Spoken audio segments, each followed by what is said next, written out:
নির্বাচন যেটি হতে চলেছে আগামী 12ই ফেব্রুয়ারি। সেখানে আমার বাবা সাইফুল হক, উনি বিএনপি জোটের প্রার্থী, ঢাকা 12 আসন থেকে উনি কোদাল মার্কায় এবার উনি কিন্তু দাঁড়িয়েছেন এবং উনি কন্টেস্ট করছেন। এবং আপনারা সবাই জানেন যে ব্যালটে কিন্তু এবার কোনো ধানের শীষ নেই, ধানের শীষের পরিবর্তে এবার আছে কোদাল মার্কা। তো আমি চাইবো যে আপনারা সবাই আপনাদের ভোটটি নিশ্চিত করে, ভোটের পরিবেশ নিশ্চিত করে ধরে একটা গণতান্ত্রিক আন্দোলন, সংগ্রাম, প্রগতিশীল রাজনীতির যে চর্চা, সব থেকে বড় কথা আমাদের পবিত্র মুক্তিযুদ্ধ, আমাদের মহান মুক্তিযুদ্ধের চেতনায় উজ্জীবিত রাজনীতির যে চর্চা, আমার উদাত্ত আহ্বান যে আপনারা আমাদেরকে জয়যুক্ত করে সংসদে আপনাদের নিরাপত্তা, আপনাদের সেগুলি নিয়ে আমাদেরকে কথা বলার সুযোগ দিন, সেবা করার সুযোগ দিন, একটু খিদমতের সুযোগ দিন।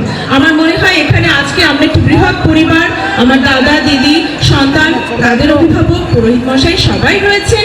সবার উদ্যোগে, সবার সহযোগে আমাদের নেতা কর্মী, আঙ্কেল আন্টি সবাই রয়েছেন। আমার মনে হয় যে আমরা সত্যিকার অর্থে জয়যুক্ত হতে পারবো যদি আপনারা একটু সচেতনভাবে জিনিসটি মাথায় নিয়ে আমাদেরকে সহযোগিতা করেন। সবাইকে অসংখ্য ধন্যবাদ।